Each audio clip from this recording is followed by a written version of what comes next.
Alright, it's Saturday. What is the date today? I'm hopeless with dates. I think it's the 15th of June. So it's got 1 week, I'd say, before the shortest day of the year. I would think. Beautiful day, look at that. We've actually had a few sunny days in a row. I'm very happy. Still windy, of course, but you can't have everything. But we have got some really good weather in general terms. So it's nice to have the cross breeze in the flat. Actually, it's good being upstairs. It's worked out really well. And once I get the insulation put into the roof, it'll be even better. Even summer, it'll take the bite out when it gets really hot, so that'll be good too. But yeah, I was just online checking out a technology guy talking about renewable energy and what have you, and I've got my doubts about the economic viability of a purely renewable grid at this stage. Maybe in the future be fine, but you know, they've got to get the battery technology right so that they can get baseload power equivalency. Now that's not happening at the moment. You can see when it goes really bad how bad it is, and that's in South Australia. 50% renewables and the most expensive electricity in Australia, so it hurts the poor. I think that stinks, but I put that notion forward in online today on that site. But this guy actually seems reasonably rational, the guy running it. He's talking about the advances they're making with Tesla cars, which is quite extraordinary. They bought Maxwell Technologies, the battery company, and there's going to be huge benefits from it regarding battery technology for the cars in that. But one of the biggest claims is actually the life of the battery is going to be increased from 300,000 miles to 1 million miles. That's huge.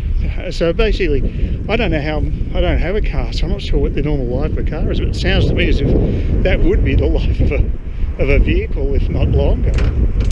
And I don't think most cars would get anywhere near that with their lifespan. So that really is a fantastic improvement if they can make that work. It's closing the gap between petrol-powered vehicles and electricity. The gap is definitely getting closer.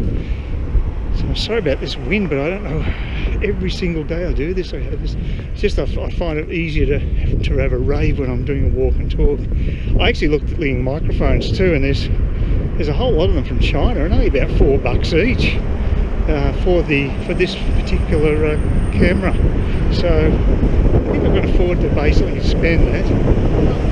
It's approximately a little more than half of what I'll spend on a pint of Guinness. So I think we can go with that.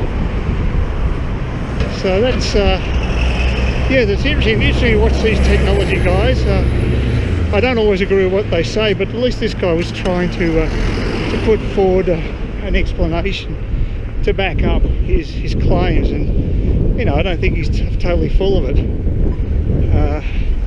And I know that Tesla is doing really good work in the technology area, and they really, you know, it's not all hype with them. They are making huge progress.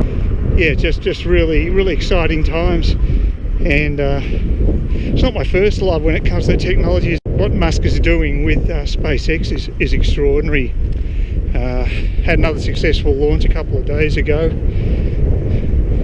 Canadian satellites sent into space with the Falcon 9 rocket, and that all went perfectly well. I've got my Australian fix. I've read a bit of stuff. Actually, some good articles again. It was the Saturday paper's quite good, quite meaty. They had the same barmaid on this week. I think she's from the north of England, given her accent. And I think one of her compatriots was drinking at the bar. A guy, I'm not sure he was living here or not, but he may well be, he might be working here. But he was having a long chat with her, and I was reading the paper immediately, so she didn't really strike up much of a conversation with me, which is sort of a bit sad. It'd be nice if, I might have been just lucky when I first came here. I found that the barmaids are a little more chatty. They're a bit cliquey, as I said last time, and I think that might be part of it. That there's a lot of English up here at the moment, and she gravitates towards them. But other drinkers are sort of, yeah. But again, I was reading the paper, so don't get paranoid.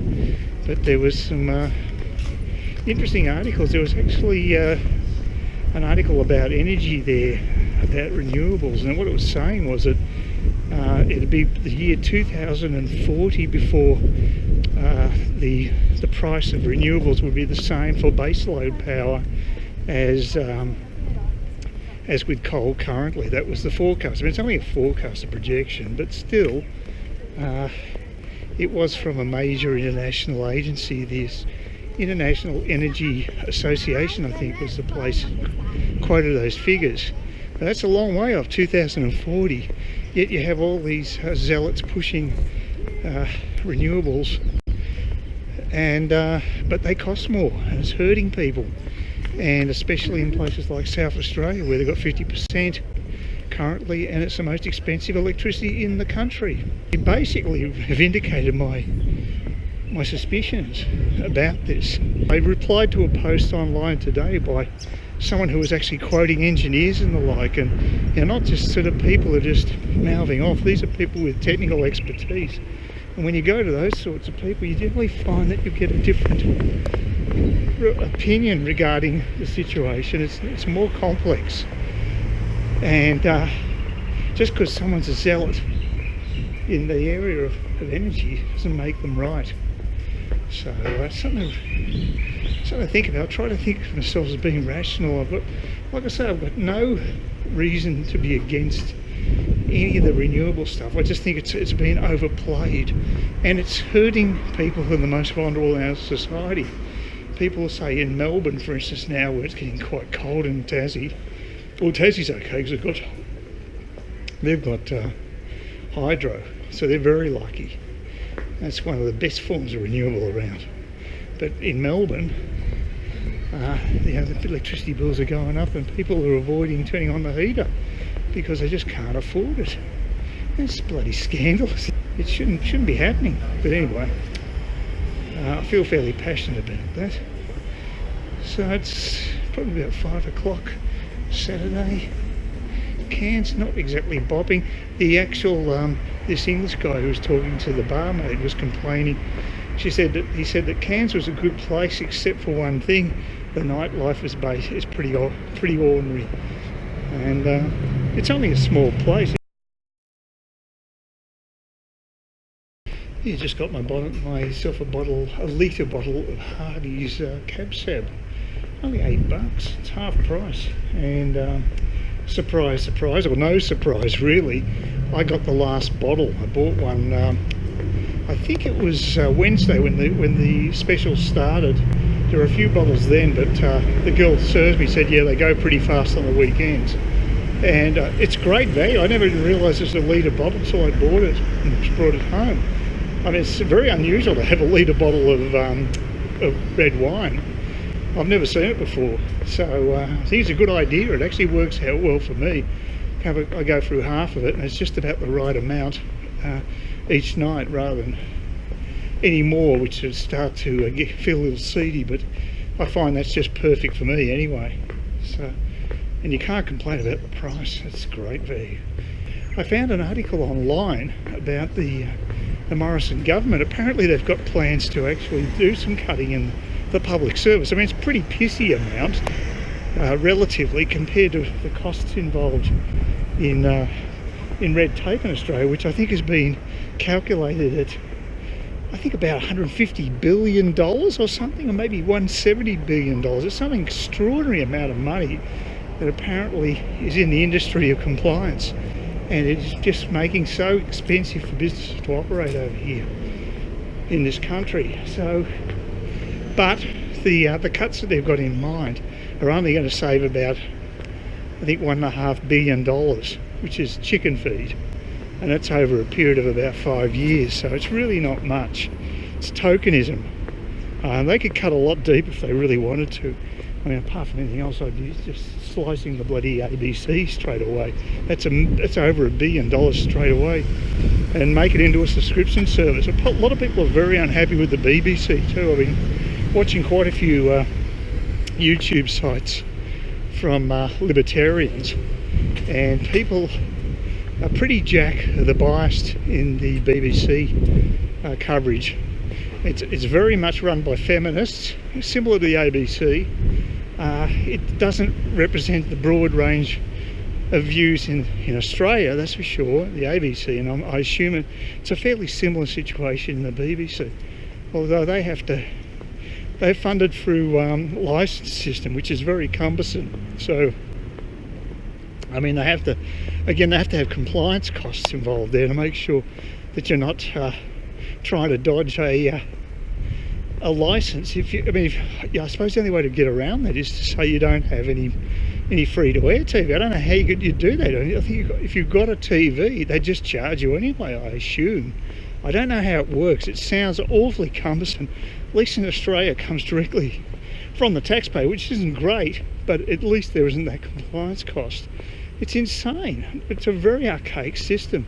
But I remember watching English TV shows, and they had meters for power. They had to put change into a power board that had a slot next to it, a coin slot, and you had to actually put the money in to get your power continuing on. I mean, I don't know if that's happening anymore, but that was something I've never encountered over here.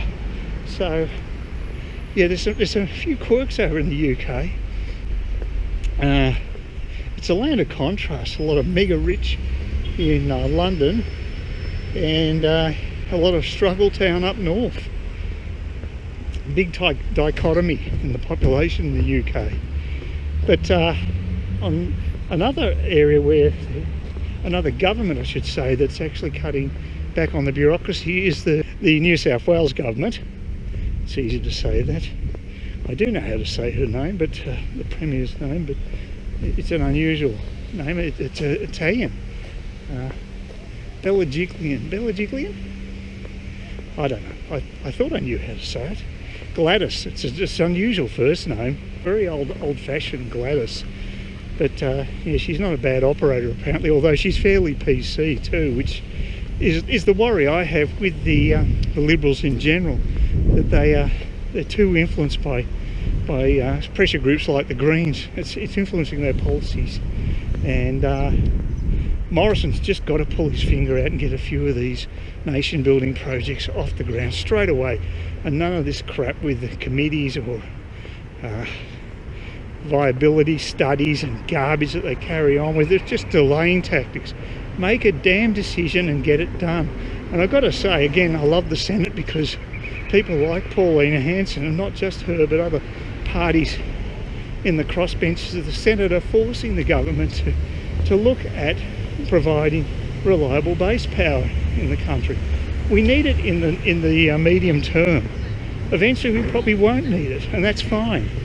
But right now we do, and it's just stupidity to take the line of the green zealots. The sun's really pointing down. I can't see a damn thing. Even more blind than usual. Yeah, but someone kindly waited till I walked past. Some of the drivers here are quite considerate, but not all. That's quite pretty, isn't it, over there? See the sun hitting the hills. Very nice with the clouds in the background. Quite picturesque. More picturesque than my ugly mug. Yeah, it's a wait and see with Scott Morrison. I mean, I had my doubts about him earlier on, but he did win the unwinnable election. That's got him a bit of kudos in the short term, but he'll come under scrutiny soon enough. That's the beauty of the democratic system. As opposed to being a tyrant, you are accountable to some degree. Probably not as much as it should be, but at least to some degree. Please consider subscribing to my channel if you think there's anything there of use to you, or entertainment or whatever. And either do that or give me a thumbs up, or if you're feeling really energetic, do both. That'd be great. But please don't ignore me. That's the worst thing you can do on YouTube, is be ignored.